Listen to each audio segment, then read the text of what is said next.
দৃশ্যমান বিচার ও সংস্কারের পর জুলাই সনদের ভিত্তিতে নির্বাচনের দাবি করে আসছে গণ অভ্যুত্থানে নেতৃত্ব দেয়া তরুণদের রাজনৈতিক দল জাতীয় নাগরিক পার্টি এনসিপি। সেই সঙ্গে নতুন সংবিধান প্রণয়নের জন্য গণপরিষদ নির্বাচনও চায় দলটি।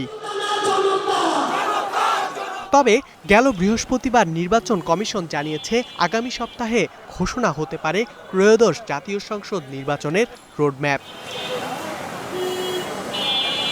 এই প্রেক্ষিতে এনসিপি নেতারা ক্ষুব্ধ প্রতিক্রিয়া ব্যক্ত করে অভিযোগ করছেন একটি দলের চাওয়ার উপর ভিত্তি করে কাজ করছে অন্তর্বর্তী সরকার ও নির্বাচন কমিশন।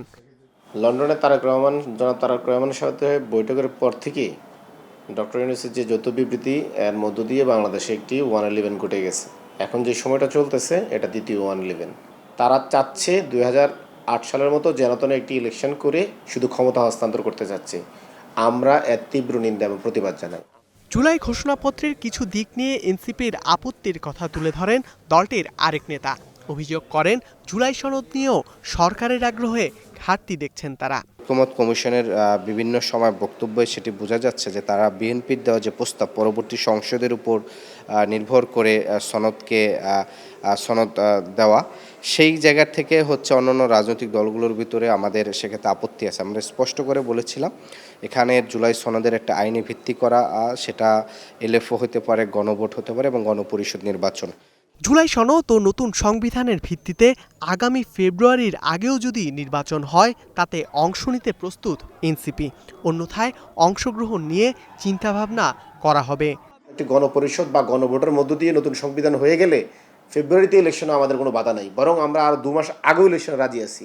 যদি ডিসেম্বরে ইলেকশন করতে চাই আমরা রাজি আছি, যে আমরা গণপরিষদ এবং জাতীয় সংসদ নির্বাচন একসাথে করতে চাইলেও আমরা রাজি আছি। আমাদের এখন একটাই লক্ষ্য, যে কোনো মূল্যে জুলাই সনদের আলোকে একটি নতুন সংবিধানের জন্য গণপরিষদ নির্বাচন, সেটা আপনার গণভোটও হতে পারে বা অন্য যে কোনো ফরম্যাটে হতে পারে, অথবা জাতীয় সংসদের সাথে গণপরিষদের ভোটটা একই দিনে হতে পারে, একই সময় হতে পারে। 2008-এর ইলেকশন, 2018-র যে ইলেকশন দেখেছিলাম, রাষ্ট্রের বিভিন্ন এস্টাবলিশমেন্ট, গোয়েন্দা সংস্থা, ব্যবসায়িক গ্রুপ, মিডিয়া এস্টাবলিশমেন্ট এবং প্রতিবেশী রাষ্ট্র এবং একই সাথে একটি দলকে ক্ষমতা আনার জন্য একসূত্রভাবে ক্ষমতা দেওয়ার জন্য হচ্ছে নানা ধরনের একটা সমঝোতা হয়ে থাকে। এবারে যদি সে ধরনের কোনো সমঝোতা নির্বাচনের দিকে এগিয়ে যায়, সেক্ষেত্রে জাতীয় নাগরিক পার্টি দেশের জনগণের এবং গণমানুষের আকাঙ্ক্ষার জায়গা থেকে অংশগ্রহণ করবে কিনা সেটি বিবেচনা করবে। জুলাই গণ অভ্যুত্থান পরবর্তী নির্বাচন যেন জন আকাঙ্ক্ষার বিপরীতে না যায়, সেজন্য নির্বাচন কমিশনকে সতর্ক থাকার আহ্বান এনসিপি নেতাদের। জুলাই গণ অভ্যুত্থানের 1 বছর। ধ্রুব ইকরামুল, স্টার নিউজ, ঢাকা।